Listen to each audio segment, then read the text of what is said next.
Ce soir, on va se pencher sur un problème qui est de plus en plus criant et on s'en aperçoit de toute façon même chez les adultes, problème de surpoids. Et les données ne mentent pas et on va le voir avec notre première invitée, Nathalie Almeras, elle est chercheure à l'hôpital Laval. Bonsoir. Bonsoir. Je disais tout à l'heure, problème de société. Il y a même question d'épidémie d'obésité. Est-ce qu'on va trop loin quand on dit? Non, on va pas trop loin parce qu'effectivement, de façon internationale, autant dans les régions méditerranéennes, on s'aperçoit qu'effectivement, il y a une hausse d'obésité autant chez l'adulte que chez l'enfant et l'adolescent. Et les jeunes enfants, hein?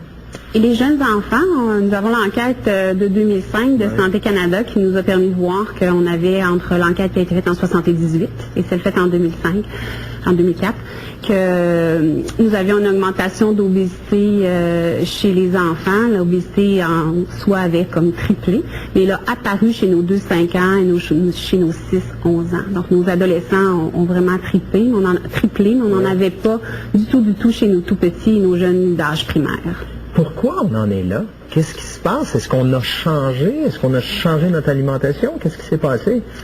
Effectivement, on a changé nos habitudes de vie en général. Donc, habitude de vie signifie autant alimentation que mode de vie actif ou activité physique. C'est sûr qu'on est rentré dans une ère qui a évolué énormément au niveau de la nourriture, industrialisée beaucoup plus. On cuisine moins, on travaille plus, on cuisine moins. On a plus d'aliments qui sont déjà préparés ou usinés ou transformés, donc sur lesquels on a plus de gras, plus de sucre dans ces aliments préparés-là. Et on a aussi un mode de vie qui est beaucoup plus sédentaire. Donc, cet environnement obésogène qu'on s'est créé, qu'on s'est bâti, fait qu'on traduit plus facilement un surplus de poids. Tantôt, juste avant d'entrer en ondes, on discutait, puis je donnais l'exemple de mon grand-père. C'est la réalité de bien des grands-pères qui mangeaient gras. On avait l'impression qu'il mangeait, il faut raconter, il mangeait le gras au-dessus des crotons. Il était tout petit. Oui. Pourquoi c'était comme ça? Et est-ce que c'est juste une impression? Non, c'est pas juste une impression. On avait un mode de vie où on était beaucoup plus chasseurs-cueilleurs il y a quelques années. Donc, on travaillait fort, on dépensait beaucoup d'énergie pour se déplacer, pour travailler. On a beaucoup plus de travail assis devant un ordinateur. On se déplace, on dépense beaucoup moins d'énergie. On fait beaucoup moins de pas dans une journée. Alors, on se déplace beaucoup en motorisé. On reste aussi, selon l'endroit où on reste, où on travaille, on va se déplacer beaucoup plus en motorisé, en voiture ou autre. Et notre alimentation, donc on n'a plus à chercher notre alimentation, on n'a pas à aller chasser, on n'a pas non plus à avoir, on a une variété incroyable d'aliments industrialisés avec beaucoup de boissons aussi sucrées, beaucoup de liquides. On ne boit pas juste de l'eau quand on a soif, on boit souvent des jus, on va souvent avoir un breuvage qui va avoir un apport calorique aussi en soi qu'on n'a pas nécessairement besoin si on a soif. Donc c'est un peu toute cette façon qu'on a changé nos habitudes. On est bombardé de publicité également et notre ville, et on a un environnement qui est beaucoup plus facilitant à être sédentaire et à manger gras et sucré. Bon, les enfants dont on parlait tout à l'heure, les enfants de moins de 5 ans qui ont des problèmes d'obésité, ce seront nos adultes de demain. Le problème va suivre, lui. Oui, si on ne bouge pas, le problème va suivre, ça c'est certain. C'est pour ça que finalement on se sert de ces chiffres-là pour un peu se réveiller. Parce qu'il faut penser que jadis, nos cardiologues à l'hôpital, c'était rare des cas de problèmes de maladie cardiovasculaire ou de diabète à 40-45 ans. Maintenant, c'est le quotidien de nos cardiologues à l'hôpital, à l'Institut universitaire de cardiologie de Québec. Donc, et ces jeunes-là étaient des jeunes en santé qui n'avaient pas de surplus de poids ou pas d'obésité. Si nos jeunes d'aujourd'hui présentent une obésité et un surplus de poids, et qui traînent ça pendant toute leur adolescence et à l'âge adulte, physiquement, physiologiquement, ils sont beaucoup plus hypothéqués. D'ailleurs, ça se traduit déjà. On dit qu'on a beaucoup plus de jeunes, on voit beaucoup plus de jeunes avec des problèmes de diabète de type 2, donc le diabète adulte qu'on a fait à l'âge de 10-12 ans. On parle aussi maintenant que les jeunes d'aujourd'hui pourraient pour une première fois vivre moins longtemps au niveau de l'espérance de vie, ou à tout le moins l'espérance de vie en bonne santé diminue pour nos jeunes. La prédiction qu'on fait pour ça. Donc, c'est pas un avenir qui est nécessairement réjouissant.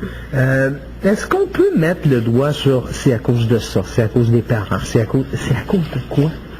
Je pense que si c'était si facile de mettre le doigt sur une chose, on aurait réglé le problème depuis longtemps. La problématique est vraiment multi. C'est sûr qu'il y a une portion qui est génétique, c'est certain, dans le sens qu'il y a des gens qui sont plus prédisposés que d'autres à prendre du poids, développer des problématiques de santé dans un environnement qui leur permet moins de bouger et moins de bien s'alimenter. Donc, mais pour que ça ait changé si vite, tout le monde s'entend pour dire que c'est un problème environnemental d'habitude de vie. Donc, c'est autant au niveau, oui, suivi, de promotion, de comment on a bâti notre environnement, du changement au niveau de l'industrie. Il y a eu un éclatement technologique qui fait qu'effectivement, c'est très attrayant pour nos jeunes de faire du jeu d'écran. C'est très attrayant pour les adultes aussi. Là, faut pas dire que nos jeunes sont plus fainéants que ce qu'on était ou ce que nos parents étaient. C'est juste qu'ils sont stimulés tout à fait différemment.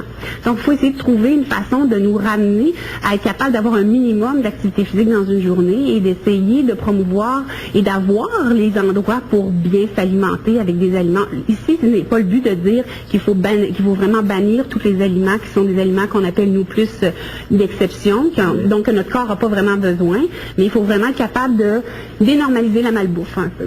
Qu'est-ce qu'on fait lorsqu'on est parent, on a travaillé toute la journée, on arrive à 5h, 5h30 le soir, on prépare le souper, puis là nos enfants, non, ça j'aime pas ça, puis c'est les fameuses croquettes qui vont gagner. On fait quoi? C'est sûr qu'il faut essayer de donner des atouts à nos parents, aux parents comme tels. C'est difficile de dire j'ai peu de temps avec mon enfant. Souvent le père et la mère travaillent, donc on arrive à la maison, on n'a pas le goût d'avoir du tiraillement avec nos enfants. On aimerait avoir du temps de qualité, puis de négocier autour de l'alimentation, c'est pénible. Alors on achète souvent la paix et on va aller vers ce que les enfants se font bombarder ou pensent aimer mieux ou pensent que ce qu'ils voient à la télévision et tout ça. C'est certain qu'il faut essayer d'aider nos enfants. Il faut se rappeler que le parent est responsable de la qualité au niveau de l'alimentation qu'il donne au niveau de ses enfants et l'enfant de la quantité, mais qu'il faut apprendre à parler et à un peu trouver un terrain de discussion avec nos enfants. Puis il ne faut pas oublier que c'est normal qu'un enfant ait une réticence sur tout ce qui est nouveau. Et il faut aussi leur dire qu'il faut se dire, pour être persévérant, qu'il faut goûter de 10 à 15 fois un nouvel aliment avant de vraiment dire « je l'aime ». Okay. Qu'un enfant puisse accepter ce nouveau goût. Donc on le réessaie, on le réintroduit. On met une petite quantité, on lui demande goûte-y, c'est important, on verra après si on peut choisir autre chose, mais il ne faut pas toujours choisir un aliment qui serait un aliment qu'on considérait avec pas de valeur nutritive, donc un dessert. Ou apprendre aussi à nos jeunes qu'un dessert, ça peut être un fruit, ça peut être un yogourt, ça peut être... Le dessert, c'est pas toujours le biscuit. Puis maintenant, l'industrie essaye quand même de se mobiliser pour offrir des aliments qui ont...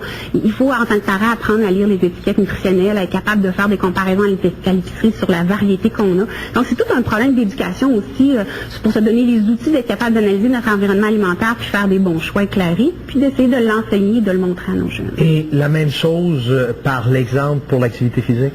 La même chose, par exemple, pour l'activité physique. Ça, c'est démontré. Un jeune les habitudes de vie s'acquièrent en bas âge. À l'adolescence, les jeunes, viennent revisiter les limites un peu puis décident de s'écarter. Mais s'il y a de certaines habitudes de vie, alimentation, activité physique faites en bas âge, souvent, c'est nos plus actifs à l'âge adulte aussi, ça revient, ça reste dans nos habitudes. Et un parent qui accompagne son enfant, si le parent a moins d'intérêt, mais s'il a moins d'aptitude, puis il dit moi j'aime moins ça, mais qui a de la volonté d'accompagner, d'encourager, de motiver, de valoriser le fait qu'un enfant fasse l'activité physique et d'essayer de trouver avec lui ce qui pourrait l'intéresser, ça a un impact très positif sur les habitudes de vie, d'activité physique de notre jeune. Quand on parle d'activité physique, c'est pas juste du sport compétitif, il y a toutes sortes de façons de faire de l'activité physique. Et la responsabilité, une part aussi à l'école pour l'alimentation, il y a quelque chose. C'est certain que les milieux, autant de santé que d'éducation pour nos enfants, ont une responsabilité d'offrir un environnement qui est favorable. Donc, il faut avoir un souci, puis je pense que notre gouvernement a quand même tenté, le gouvernement aussi a ses responsabilités, ne serait-ce qu'au niveau de la publicité, les lois et tout ça, mais également au niveau des exigences qu'il peut y avoir au niveau du milieu scolaire, avec la politique cadre pour un virage santé à l'école, a demandé aux commissions scolaires de travailler avec ces écoles pour avoir une offre alimentaire qui serait adéquate, donc plus d'aliments de bonne valeur nutritive dans nos écoles, essayer de limiter les aliments d'exception, donc les aliments sucrés, boissons sucrées et la friture pure, de façon à, justement, quand ils sont à l'école, dans un milieu d'éducation, d'un peu montrer l'exemple. De façon sur cette période de l'année-là. Au moins, il y aura ça. Donc, on retient de ça qu'il y a de l'espoir. Merci beaucoup, Mme Almeras. C'est plaisir.